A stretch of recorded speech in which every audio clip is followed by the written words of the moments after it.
finisce e sparisce. Canto questa filastrocca di parole sparse in bocca, dentro al circo il suo tendone, versi senza prescrizione, abbaglio, travaglio, dettaglio, bavaglio. What really motivated me on this concept is, again, back in Naples, back in the day, this was street food. Yeah. This is an original street food in Naples, and I love the idea of bringing that back to street food. And I know that now these porchetta sandwiches are becoming sort of the hot street food, and even in America. Right. Italy, The light right? bulb went off when I was in Italy. Again, going to these markets and smell your nose. You know, here in Denver, you've got this really light, dry air. In Italy, it was thick. It was almost smoky. It was misty. It was kind of mystical. When I was in Italy, or learning about food, to understand the food and wine, you have to understand the culture. So I really wanted to get into the culture, live with the culture, and understand a little bit more why they do certain things, why they do it the way they do it.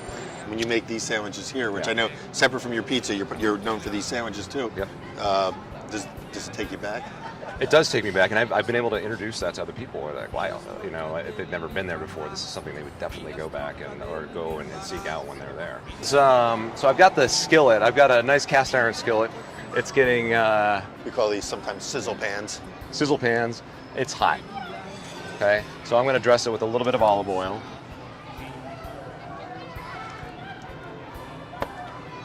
So I've got a par baked. It's the same dough as my pizza crust. I make it into a flatbread, so it's even throughout the dough. There's not thicker crust on it on the outer edge. It looks like you've I've docked it a little docked bit it so it it wouldn't doesn't puff up. like a pita.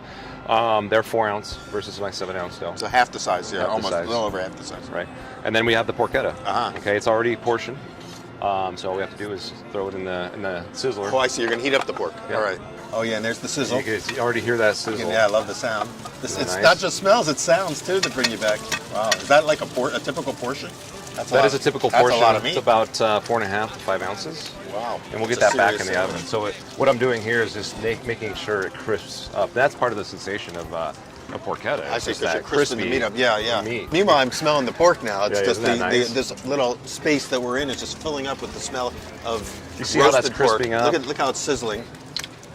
And we'll just get that, you got to get it exposed to that nice sizzle. Yeah. On the, and what's underneath is probably caramelizing a little bit. yes, caramelized. Oh, look at that. nicely. Beautiful. Yeah, getting that great. crisp. While that's cooking off the rest, what I'm going to do is just Reheat the flatbread. So they'll get a little warm sandwich. And that's still, it has a little activity to it still. So when someone orders the sandwich, there's about a 2-3 minute Yeah. lag for you cook it to order. That meat is I cook that is to order. sizzling. Okay. Yep. All right. Even this partially cooked dough still has enough life in it to start to Got a little life puff a in little it. bit. We're getting a little Yeah. pita effect.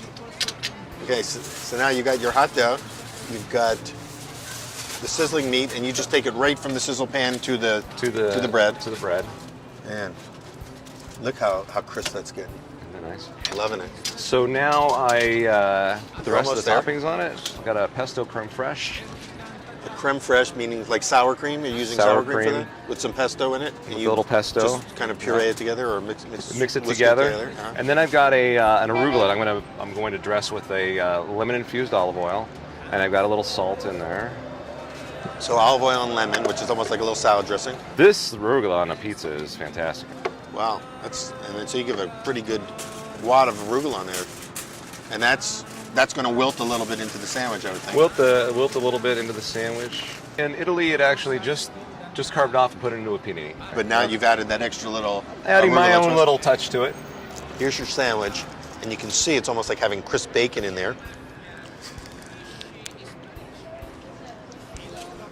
Thank you so much. This is Thank you. not only a great taste experience, but I love going on this little journey with you to Italy, to Umbria, to the places that you went to that kind of awakened your own culinary palate. Oh, yeah. Sparse in bocca, dentro al circo il suo tendone, versi senza prescrizione, abbaglio, travaglio, dettaglio, bavaglio.